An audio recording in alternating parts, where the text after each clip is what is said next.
ఈనాటి ధ్యానాంశము న్యాయాధిపతుల గ్రంథము 8వ అధ్యాయము. అప్పుడు ఎఫ్రాయిమీయులు గిద్యోనుతో, నీవు మా ఎడల చూపిన మర్యాద ఎట్టిది? మిద్యానీయులతో యుద్ధము చేయుటకు నీవు పోయినప్పుడు మమ్ము నేల పిలువలేదని చెప్పి అతనితో కఠినముగా కలహించిరి. అందుకతడు, మీరు చేసినదెక్కడ, నేను చేసినదెక్కడ?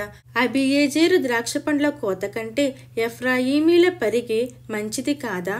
దేవుడు మిద్యానీయుల అధిపతులైన ఓరేబును జేయేబును మీ చేతికి అప్పగించెను.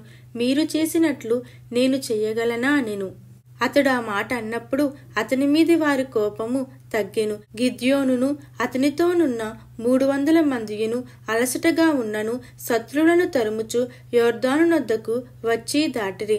అతడు, నా వెంటనున్న జనులు అలసి ఉన్నారు, ఆహారమునకు రొట్టెలు వారికి దయచేయుడి. మేము మిద్యాను రాజులైన జేబాహును సల్మున్నాను తరుముచున్నామని సుక్కోతు వారితో చెప్పగా, సుక్కోతు అధిపతులు జేబాహు సల్మున్నాను వారి చేతులు ఇప్పుడు నీ చేతినికి చిక్కినవి గనుకన మేము నీ సేనకు ఆహారం ఇయ్యవలనని అడిగిరి. అందుకు గిద్యోను, ఈ హేతువు చేతను జేబాహును సల్మున్నాను యెహోవా నా చేతికి అప్పగించిన తరువాత నూర్చు కొయ్యలతోనూ కంపలతోనూ మీ దేహములను నూర్చివేయుదునని చెప్పెను. అక్కడ నుండి అతడు పెనూయేలునకు పోయి అలాగుననే వారితోనూ చెప్పగా, సుక్కోతు వారు ఉత్తరమిచ్చినట్లు పెనూయేలు వారును అతనికి ఉత్తరమిచ్చిరి గనుక అతడు, నేను క్షేమముగా తిరిగి వచ్చినప్పుడు ఈ గోపురమును పడగొట్టెదనని పెనూయేలు వారితో చెప్పెను. అప్పుడు జేబాహును సల్మున్నాయు వారితో కూడా వారి సేనలను, అనగా తూర్పు జనుల సేనలన్నిటిలో మిగిలిన ఇంచుమించు 15,000 మంది మనుషులందరూ కర్కోరులో ఉండిరి. కత్తిదూయు 120,000 మంది మనుషులు పడిపోయిరి. అప్పుడు గిద్యోను నోబాహుకును యొగెబెహాకును తూర్పున గుడారములలో నివసించిన వారి మార్గమున పోయి సేన నిర్భయముగా ఉన్నందున ఆ సేనను హతము చేసెను. జేబాహు సల్మున్నాయు పారిపోయినప్పుడు అతడు వారిని తరిమి మిద్యాను 2 రాజులైన జేబాహును సల్మున్నాను పట్టుకొని ఆ సేనలంతనూ చెదరగొట్టెను. యుద్ధము తీరిన తరువాత యోవాషు కుమారుడైన గిద్యోను హేరేసు ఎగువ నుండి తిరిగి వచ్చి సుక్కోతు వారిలో ఒక యవనుని పట్టుకొని విచారింపగా, అతడు సుక్కోతు అధిపతులను పెద్దలలో 77 మనుషులను పేరు పేరుగా వివరించి చెప్పెను. అప్పుడతడు సుక్కోతు వారి యొద్దకు వచ్చి, జేబాహు సల్మున్నాను వారు చేతులు నీ చేతికి చిక్కినవి గనుకన అలసియున్న నీ సేనకు మేము ఆహారం ఇయ్యవలెను అని మీరు ఎవరి విషయమునను దూషించితిరో ఆ జేబాహును సల్మున్నాను చూడుడి అని చెప్పి ఆ ఊరి పెద్దలను పట్టుకొని నూర్చు కొయ్యలను బొమ్మజేముడును తీసుకొని వాటి వలన సుక్కోతు వారికి బుద్ధి చెప్పెను. మరియు అతడు పెనూయేలు గోపురమును పడగొట్టి ఆ ఊరి వారిని చంపెను.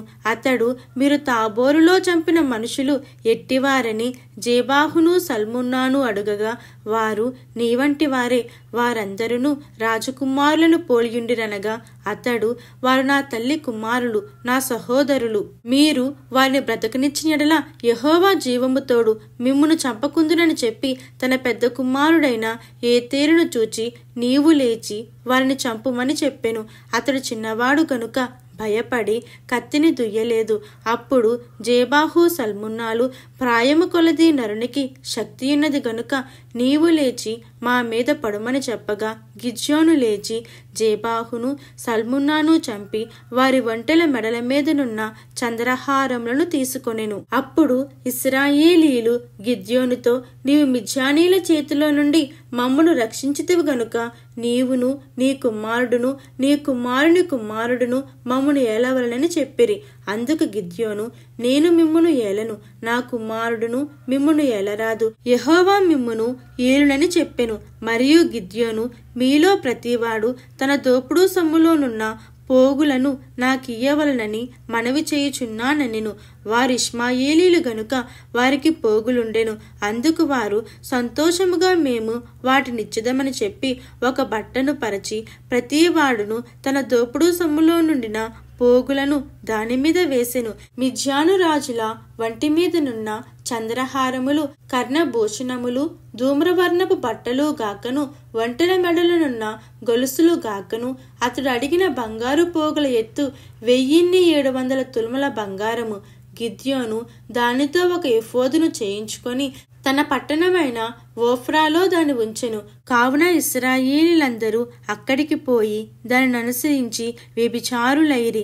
అది గిద్యోనుకును అతని ఇంటివారికిని ఉరిగా ఉండెను. మిద్యానీయులు ఇశ్రాయేలు ఎదుట అణపబడి అటు తరువాత తమ తలలను ఎత్తుకొనలేకపోయిరి. గిద్యోను దినములలో దేశము 40 సంవత్సరములు నిమ్మలముగా ఉండెను. తరువాత యోవాషు కుమారుడైన యెరుబ్బయలు తన ఇంట నివసించుటకు పోయెను.